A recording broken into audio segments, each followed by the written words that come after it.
गुरु नानक सखी। संगत में बैठकर लंगर खाने से क्या होता है? सतगुरु नानक क्या उपदेश करते हैं?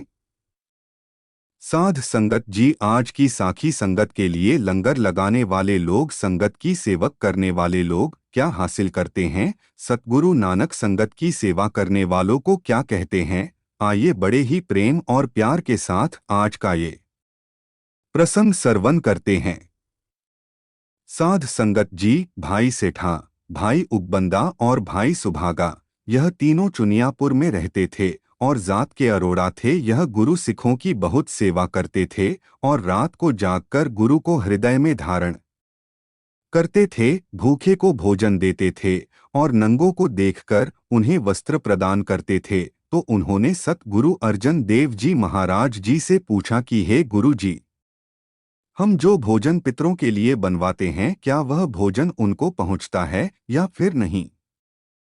तो उनके इस प्रश्न का जवाब देते हुए सतगुरु ने फरमाया था कि इसको लेकर सतगुरु नानक ने बानी में फरमाया है कि आगे जाकर वही मिलता है जिसने अपनी कमाई में से लोड़वंदों की सेवा की होती है। तो सतगुरु के इन वचनों को सुनकर उन्होंने कहा कि हमें कैसे पता चलेगा कि हमारे पितर कहाँ पर है? वह स्वर्ग में है या फिर नरक में है, या फिर उन्होंने कोई जून तो नहीं धारण कर ली है? और सतगुरु ने कहा कि हिंदुओं में यह परंपरा है कि अपने मरे हुए पितरों को याद कर उनके लिए भोजन बनवाना, लंगर लगवाना और भोग लगाना, लेकिन सिख धर्म में इसके लिए मनाही है। लंगर लगाने का असल उद्देश्य मन में निम्रता धारण कर दूसरों की सेवा करना है।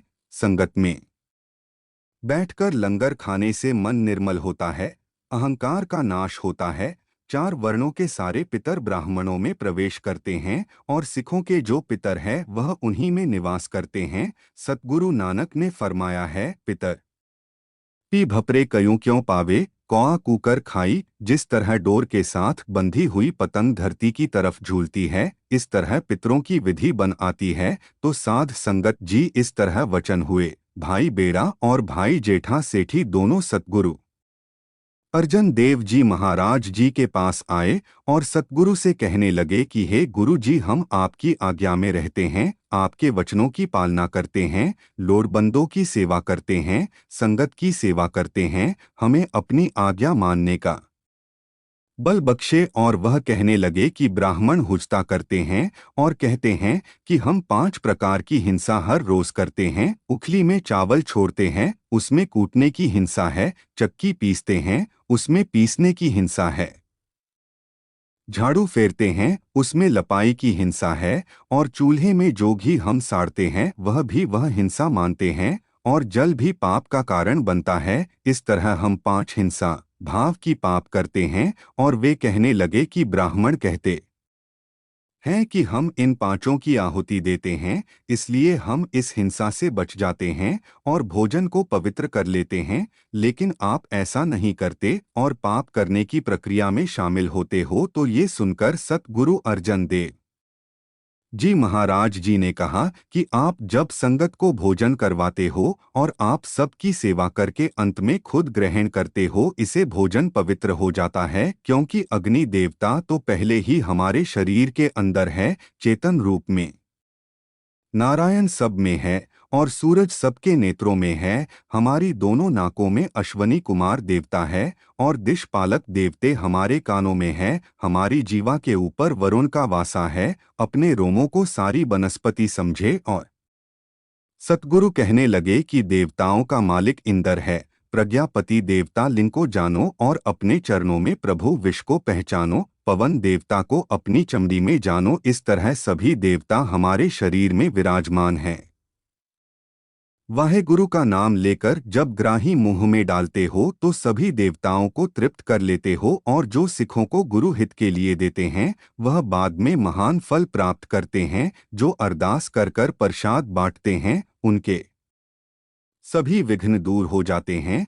प्रभु सभी देवताओं का मूल है। प्रभु के तृप्त हो जाने से सभी देवता तृप्त हो जाते हैं। जैसे हम वृक्ष की जड़ को पानी देते हैं और वृक्ष की जड़ को पानी देने से वृक्ष के सारे पत्ते और टहनियां हरे भरे हो जाते हैं। तो सतगुरु के ऐसे वचन सुनकर सिखों ने सतगुरु अर्जन देव जी के सामने सिर निभाया और उनकी वंदना की और हाथ जोड़कर सतगुरु के आगे विनती की कि हे गुरुजी, हमें बताएं कि हम कौन सा नाम जपे। तो सतगुरु ने इस प्रश्न का जवाब देते हुए कहा कि सभी नाम प्रभु के हैं और सभी नाम भवजल पार ले जाने वाले हैं। सतगुरु नानक देव जी ने वाहेगुरु शब्द की रचना की है, इसलिए इसका जाप करें। जैसे प्रभु के चार रूप माने गए हैं, शरीर पुरख, छंद पुरख, देव पुरख और महापुरख, इस तरह ही ये नाम चारों वर्णों के लिए अनुपम है। जैसे कि सेना के चार अंग होते हैं और चारों वैरी का नाश करते हैं, इस तरह ही चार अक्षरों का बना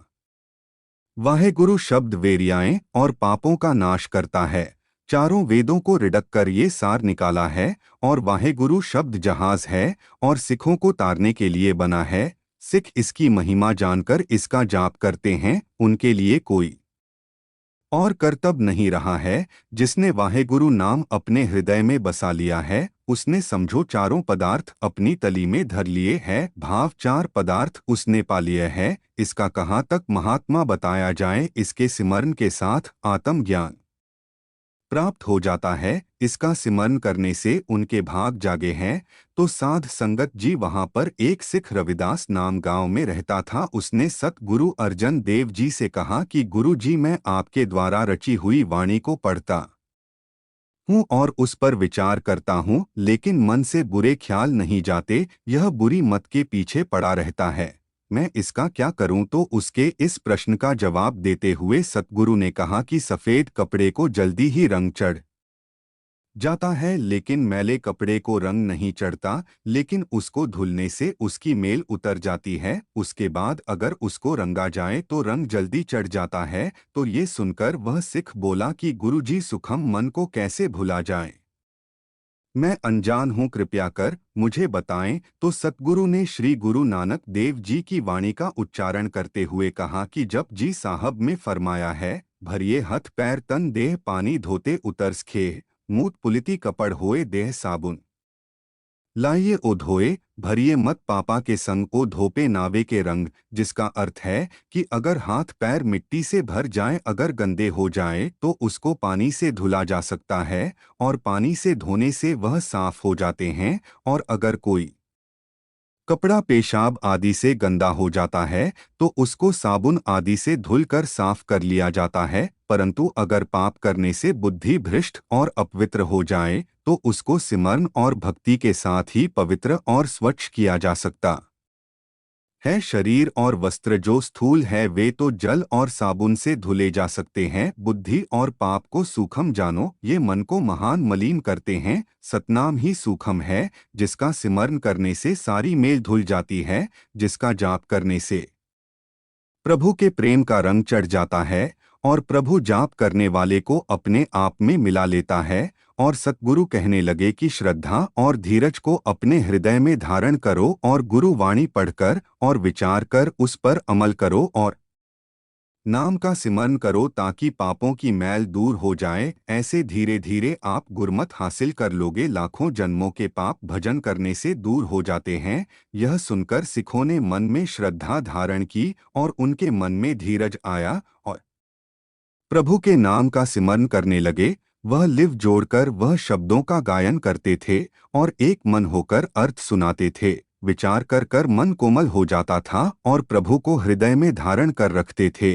साध संगत जी, जो व्यक्ति पढ़कर उपदेश देता है लेकिन आप उस पर अमल नहीं करता, उसकी छाया किसी पर नहीं पड़ती। लोग सुनते हैं लेकिन उन पर असर नहीं होता। इस तरह से सतगुरु ने सिखों को उपदेश दिया और उन्होंने सुनकर शुभ गुण अपने अंदर धारण किए और चारों तरफ सतगुरु की जय जयकार हो गई। साध संगत जी के आज के प्रसंग की यहीं पर समाप्ति होती है। जी प्रसंग सुनाते हुई अनेक भूलों की क्षमा बख्शे जी। साध संगत जी, इसी के साथ हम आपसे इजाजत लेते हैं। आगे मिलेंगे एक नई साखी के साथ। अगर आपको ये साखी अच्छी लगी हो तो इसे और संगत के साथ शेयर जरूर कीजिए ताकि यह संदेश गुरु के हर प्रेमी सत्संगी के पास पहुंच सकें। और अगर आप साखियां, सत्संग और रूहानियत से जुड़ी बातें सुनना पसंद करते हैं तो आप नीचे इस चैनल को सब्सक्राइब कर लीजिए ताकि हर नई साखी की नोटिफिकेशन आप तक पहुंच सके। और लाइक करना ना भूलें। वाहेगुरु जी।